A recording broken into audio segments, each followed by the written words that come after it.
Voici une voiture qui a été conçue par un constructeur connu avant tout pour produire des automobiles certes capables d'accueillir 6 passagers, mais peu puissante et encore moins esthétique. En un éclair, la Thunderbird a fait disparaître cette image et établi de nouvelles règles du jeu. La Thunderbird offrait beaucoup d'espace, mais pour 2 personnes seulement. Elle était racée, mais sans ressembler à un hot rod. Et surtout, elle était tout aussi adaptée à la promenade en ville qu'à la compétition. À cette époque-là, à l'exception de quelques roadsters de construction artisanale, le marché américain des biplaces sportives était pour ainsi dire inexistant. Chevrolet avait brisé la glace en 1953 avec sa Corvette, mais en 2 années, cette société n'était pas parvenue à en vendre plus de 4000 unités. Ce n'était pas exactement le genre de bilan qui pouvait permettre de supposer que les Américains sont automobiles. Pourtant, lorsque Ford vit les chiffres de vente de la Corvette, il n'en a pas pour autant conclu à l'inexistence du marché. Il s'est tout simplement dit, le public ne veut pas de cette voiture-là, nous allons lui donner celle qu'il attend. Il est important de ne pas oublier que lorsque Ford a mis sa Thunderbird au point, il n'y avait encore aucune recette préétablie. Les constructeurs américains ne produisaient pas de biplaces, et cela jusqu'à la sortie de la Corvette. Dans ces conditions, les ingénieurs pouvaient faire tout ce qui leur passait par la tête, et comme vous pouvez le voir, ils ont réalisé un travail tout à fait remarquable. Le 22 octobre 1954, Ford présenta sa propre version de la voiture typiquement américaine. Ford la désignait comme une automobile personnelle de luxe. Depuis des sièges profonds et confortables jusqu'à son moteur gonflé, en passant par sa panoplie complète d'instruments de bord, elle offrait là une impression générale de luxe et de sport, et l'Amérique en raffola.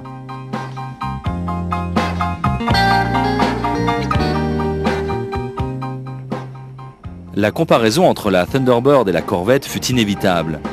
La Thunderbird, comme la Corvette, était construite avec un empattement de 2,55 m. Toutefois, la Thunderbird était plus longue de près de 20 cm que la Corvette. C'était indubitablement une Ford d'un bout à l'autre.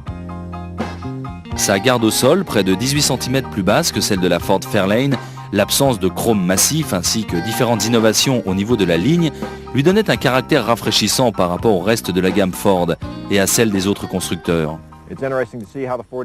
Les designers de Ford ont obtenu un excellent résultat avec cette biplace sportive, tout en réussissant à maintenir un air de famille avec les autres modèles de la gamme. Si vous comparez cette voiture à la Corvette, vous constaterez que la Ford s'en différencie par un long capot et une grande malle arrière pourvue d'ailerons. Sa ligne est tout à fait superbe. L'autre grande différence se situe au niveau de la conception et du style de la Thunderbird. Elle est due à un choix de matériaux différents. Ford a préféré opter pour l'acier plutôt que pour la fibre de verre. Cette firme avait évidemment l'intention de la produire en grande quantité. Même si Ford s'abstint de présenter la Thunderbird comme une voiture sportive, il veilla à ce qu'elle fût suffisamment puissante pour se débarrasser de toutes ses rivales éventuelles sur la route. Cette petite voiture ne se contenta pas de suggérer qu'elle puisse atteindre les 190 km/h, elle le prouva. Elle obtint l'un de ses premiers succès dans une compétition se déroulant à Daytona Beach. Là-bas, cette charmante petite voiture démontra très vite qu'elle avait aussi des muscles. And there he goes. 2 miles to the start mark, and at this rate, Chuck should cross it really flying. There it is. Now the run is for keeps, and every piece of a second counts.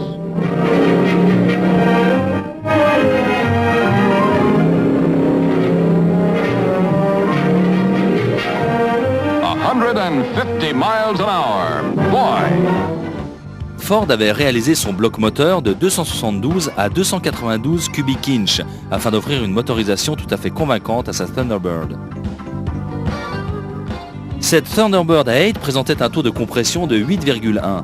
Elle était équipée d'un carburateur quadruple corps et une double ligne d'échappement afin de développer 193 chevaux avec sa boîte manuelle 3 vitesses de série. Avec la boîte automatique Ford O-Matic à 2 vitesses en option, le taux de compression passait à 8,5 et permettait ainsi à cette mécanique de grappiller quelques 5 chevaux supplémentaires. Lorsque Ford observa les chiffres des ventes de l'année 55, il put se réjouir de l'accueil réservé à la Thunderbird sur le marché américain. 16 155 petits chanceux étaient devenus propriétaires d'une T-Bird au cours de cette première année, et cela ne représentait en réalité qu'une petite fraction des personnes qui souhaitaient en acheter une. Elles se vendaient extrêmement bien. Elles sont toutes parties en un temps record. On en voyait très peu dans les showrooms des concessionnaires. Elles trouvaient preneur dès leur arrivée. Alors après un tel succès, Ford prit soin de n'effectuer pour le millésime 56 que quelques modifications très légères.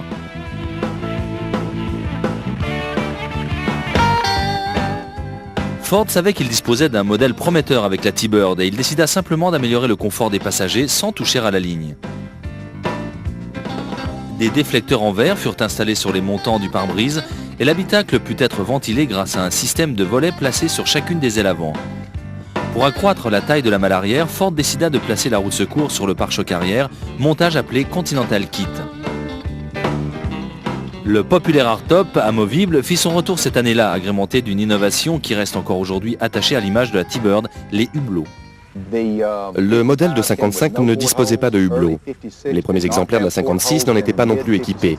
Puis au milieu de l'année 56, ils sont peu à peu apparus. Cette modification s'explique par le fait qu'il y avait un véritable angle mort. Vous aviez une très mauvaise visibilité. Il est extrêmement rare aujourd'hui de trouver une voiture sans hublot. On leur donne le nom de showtop, car la plupart ont été installés postérieurement. Les hublots servent à améliorer la visibilité arrière et latérale. Il existait un kit que vous pouviez acheter chez Ford. Il suffisait alors de découper la tôle, d'installer le cadre, puis la vitre. En 1956, Ford a fortement mis l'accent sur la sécurité. Vous pouviez vous procurer un tableau de bord rembourré. Ils ont aussi réalisé des améliorations au niveau des portières, afin qu'elles ne s'ouvrent pas brusquement en cas de collision.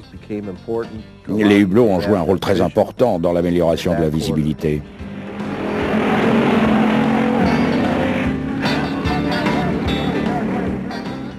La puissance du moteur restait l'un des points forts de la T-Bird. Ford fit passer son 292 cubic inch à 202 chevaux.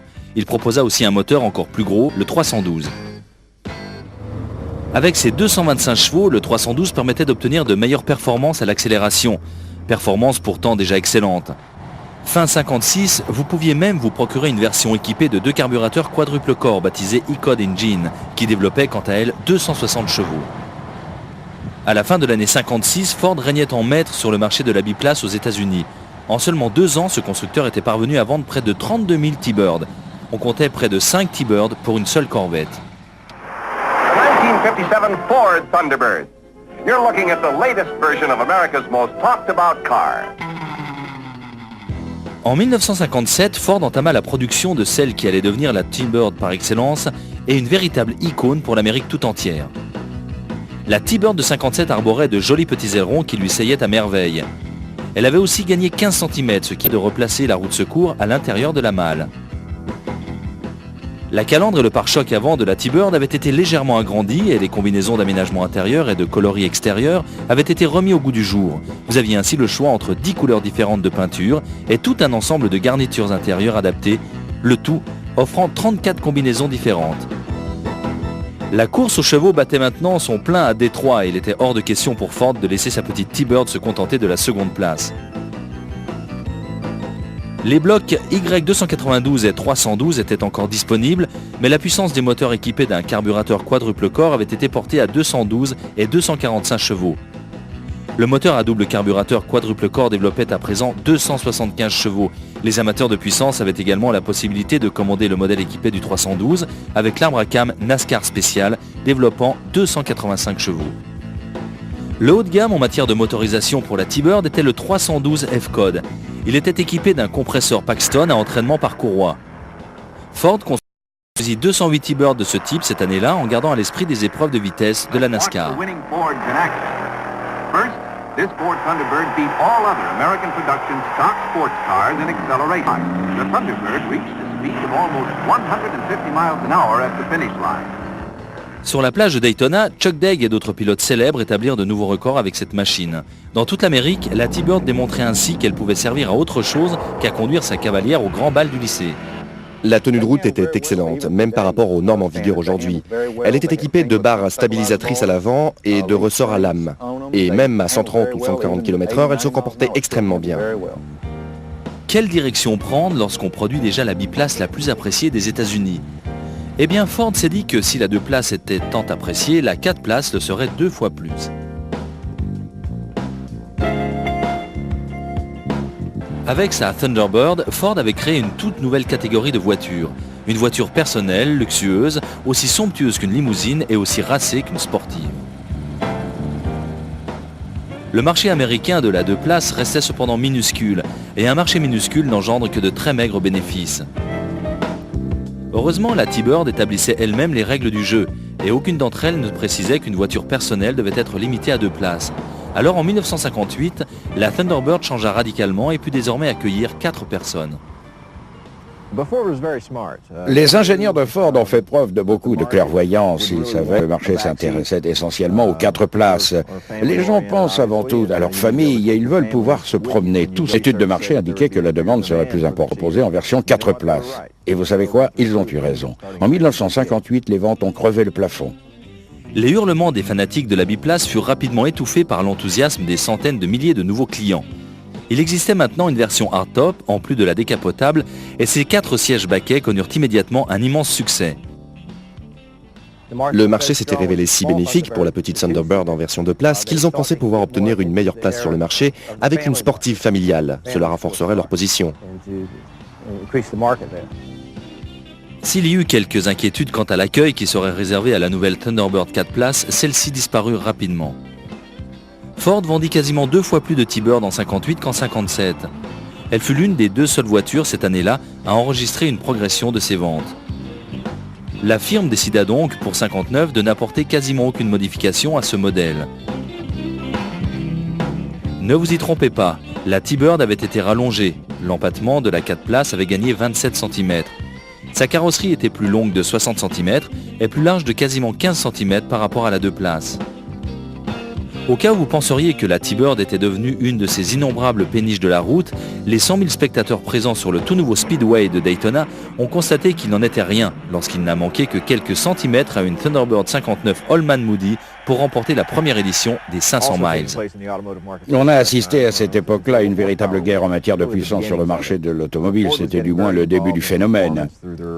Ford était très impliqué, notamment avec son programme NASCAR Holman Moody. Avec cette nouvelle version allongée de la Thunderbird, le vieux 312 n'était vraiment plus à la hauteur. Cette version de 59 est équipée du 430 Lincoln. Il développe 330 chevaux. Bien entendu, un moteur aussi puissant n'eut aucun mal à propulser une voiture comme celle-là. C'était alors une voiture extrêmement impressionnante. Ils n'en ont malheureusement produit que 234. Et il n'en reste plus beaucoup aujourd'hui. C'était leur marché, ils voulaient être plus compétitifs que les Corvettes et autres muscle cars produites à cette époque-là.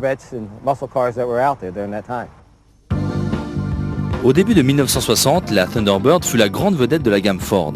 Dans un showroom plein de Fairlane, Starliner et autres Sunliner, la Thunderbird apparut comme un pur sang au milieu de chevaux de trait. La T-Bird de 1960 reflétait le goût de l'époque pour les chromes massifs avec une calandre un peu plus élaborée. Les flancs de la voiture avaient été revus et le changement le plus remarquable par rapport au modèle 59 se situait au niveau des feux arrière qui de 2 étaient passés à 3. Dans l'ensemble, la T-Bird de 1960 resta malgré cela quasiment identique. Et pourquoi pas? La révolution des 4 places était survenue 2 ans plus tôt et Ford avait vendu plus de 106 000 T-Bird. C'était toujours la voiture que les Américains rêvaient de posséder.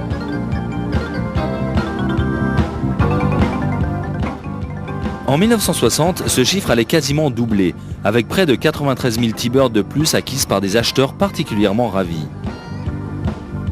Mais c'était la fin d'un autre cycle de 3 ans et les rumeurs provenant de Dearborn laissaient entendre que la T-Bird de 61 serait tout à fait différente.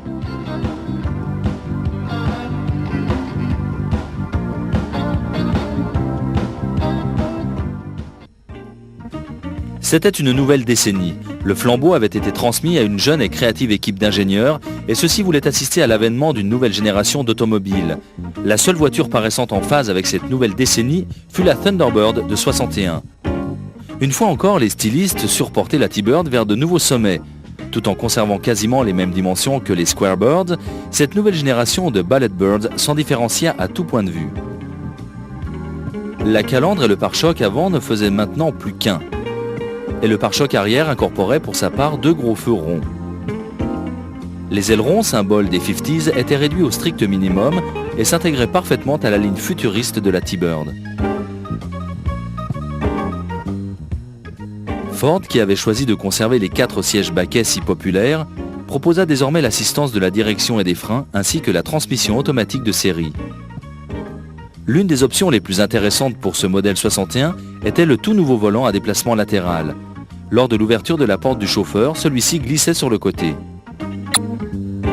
Une fois de plus, Ford améliora la motorisation de la Thunderbird en proposant cette fois son nouveau 390. Avec un carburateur quadruple corps placé sur un collecteur d'admission en fonte et un taux de compression de 9,6 à 1, moindre difficulté 300 chevaux à 4600 tours minute et un couple de 59 mètres kg à 2800 tours minute. Le modèle de 1961 a-t-il constitué un bond en avant trop brutal? Ou bien alors son prix de vente avoisinant les 4 400 $ sans les options fut-il trop élevé? Toujours est-il que les ventes n'ont pas dépassé cette année-là les 77 000 unités. Néanmoins, Ford est parvenu à renverser la situation au cours des 2 années suivantes et ce, grâce à quelques petites innovations. 1962 a vu en effet la naissance de la T-Bird coupée Landaulet, obtenue grâce à l'application d'un vinyle noir, à cause de fausses articulations de capote sur le hardtop. Le côté luxueux prenait de plus en plus l'ascendant sur le côté sportif des premières T-Bird. Depuis l'adoption de la 4 places en 1958, l'appel des puristes en faveur d'un retour à une biplace n'avait jamais cessé. En réaction, Ford présenta le Roadster sportif. La partie arrière de cette T-Bird décapotable était recouverte d'un panneau en fibre de verre amovible qui comprenait également des repose-têtes intégrés pour le conducteur et le passager.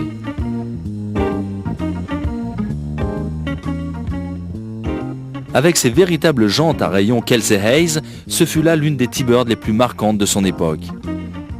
On avait l'impression que tous les 3 ans, Ford transformait de manière radicale ses carrosseries. En 58, 59 et 60, il y eut les Squarebirds, avec très peu de changements esthétiques sur les voitures. Puis, en 61, sont sortis les Bulletbirds, et l'on s'est peu à peu orienté vers un véhicule familial de plus en plus grand. Il n'était alors plus possible de parler, à mon avis, de voitures sportives. Ce sont des versions spéciales comme le coupé Landaulet et le Roadster sportif ainsi que de meilleures motorisations telles le gros 390 qui développa 340 chevaux qui ont incité l'Amérique à ne pas quitter la Thunderbird des yeux. Bien sûr, les propriétaires de T-Bird continuaient à penser qu'ils pilotaient la voiture la plus célèbre alors en circulation.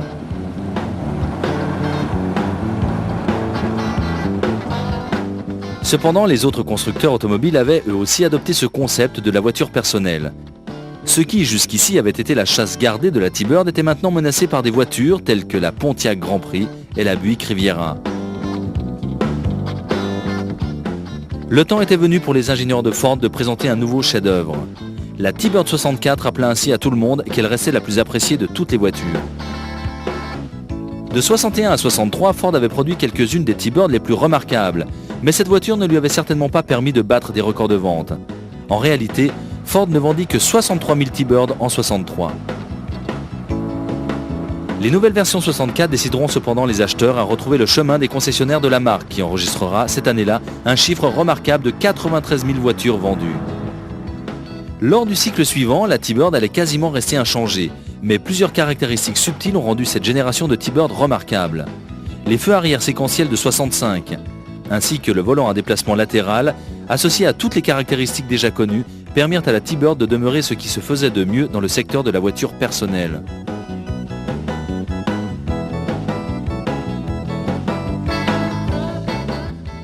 Mais après le boom initial des ventes en 64, les chiffres ont recommencé à décliner pour finalement redescendre à 74 000 en 65, puis à 69 000 en 66. On assistait là à la fin d'une nouvelle époque. Tout comme en 57, lorsque la 2 places s'était effacée au profit de la 4 places, Ford estima qu'il était temps d'aménager l'habitacle afin d'accueillir 2 passagers supplémentaires. Ainsi, en 67, la T-Bird s'est à nouveau agrandie avec une version 4 portes, ce qui lui permit d'embarquer 6 personnes dans un confort royal.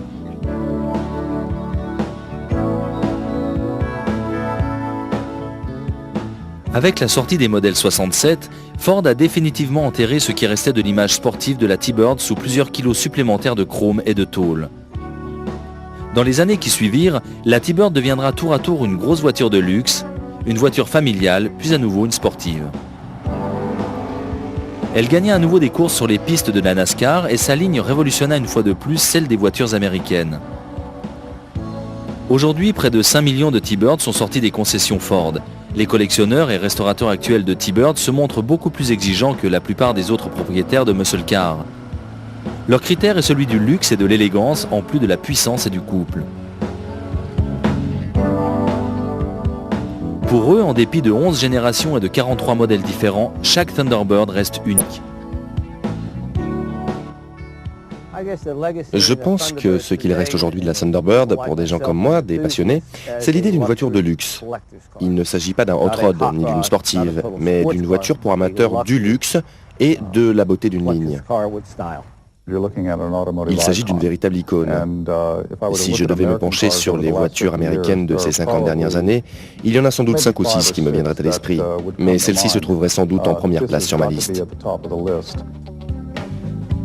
La nouvelle Thunderbird 2002 est restée fidèle à cette image. Comme au premier jour de ce modèle, les queues se forment déjà chez les concessionnaires de la marque. Et chacun espère avoir la chance de devenir propriétaire de la prochaine voiture la plus cool du monde. Nous voulions que cette voiture soit immédiatement reconnue et de très loin comme étant une Thunderbird. Il ne fallait pas que l'on puisse la confondre avec une autre voiture. Cette voiture a évidemment une dimension plus moderne que l'original. Nous parlons ici de Modern Heritage, car nous avons cherché à retrouver l'essence du véhicule original tout en le recréant avec des matériaux modernes. Le succès de la T-Bird n'était pas dû à une image de hot rod agressif comme la plupart des autres muscle cars. Cependant, les voitures que nous aimons tous et dont nous nous souvenons sont celles qui ont changé notre vie. La T-Bird se trouve tout en haut de cette liste. Grâce à elle, une génération d'Américains, jeunes et vieux, ont commencé à voir la voiture non plus seulement comme un moyen de transport, mais aussi comme un symbole de liberté. Dans ces conditions, la Thunderbird a acquis une image de voiture cool qui n'appartient qu'à elle.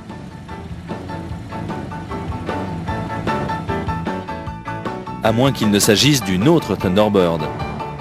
Merci de nous avoir suivis et souvenez-vous, ne les envoyez pas à la casse, restaurez-les.